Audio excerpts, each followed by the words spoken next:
saya Teofani Saragi. Saya dari kelas 10-7. Di sini saya akan menjelaskan tentang dampak sosial informatika bagi kehidupan sehari-hari. Selamat menonton. Di sini saya akan membahas tentang dampak sosial informatika. Tugas ini atas tugas pribadi atas nama Teofani Saragi, kelas 10-7. Mata pelajaran informatika dengan guru mata pelajaran Ibu EGS. Dampak informatika dibagi menjadi 4 bidang. Yang pertama di bidang sosial, yang kedua di bidang ekonomi, yang ketiga di bidang hukum, dan yang keempat di bidang pendidikan. Sebelum masuk ke dampak informatika, pertama sekali kita bahas sejarah singkat tentang perkembangan komputer. Komputer pada saat ini telah masuk pada seluruh sendi kehidupan kalian. Komputer saat ini sangat terjangkau dan memiliki banyak bentuk. Komputer tidak lagi berbentuk desktop, tetapi juga dapat berbentuk laptop, ponsel pintar, jam tangan, kacamata, bahkan menyatu dengan beragam benda yang kita sebut sebagai Internet of Things. Akan tetapi, tidak banyak yang mengetahui bahwa komputer memiliki sejarah yang sangat panjang. Ternyata, sejarah mesin komputasi dimulai bahkan jauh sebelum Masehi, yaitu kurang lebih 2400 before century dengan abacus, sebelum mesin elektronik pertama diciptakan. Komputer kemudian dapat diprogram yang dirancang oleh Charles Babbage. Dengan pemrograman pertamanya ialah seorang wanita bernama Ada Lovelace.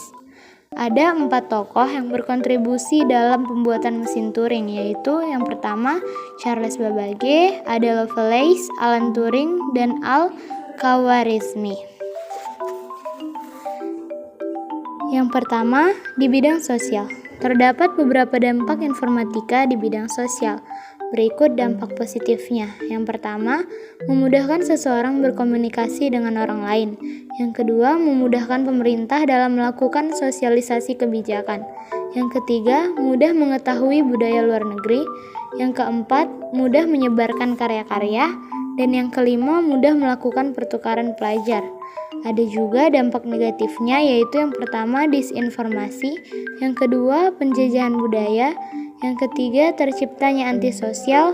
Dan yang keempat, ujaran kebencian. Dan yang kelima, konten negatif lainnya. Yang kedua, ada di bidang ekonomi. Kemajuan iptek tentu saja akan memberikan banyak pengaruh positif di bidang ekonomi. Berikut diantaranya. Yang pertama, kemudahan mencari produk barang dan jasa dengan bantuan internet. Yang kedua, berkembangnya transaksi non-tunai yang memudahkan proses jual beli. Yang ketiga, terbukanya banyak lapangan pekerjaan baru yang mengurangi tingkat pengangguran. Yang keempat, mudahnya proses ekspor dan impor yang dapat menambah devisa negara. Yang kelima, terbentuknya kerjasama antar negara di dunia yang membantu mengembangkan perekonomian suatu negara.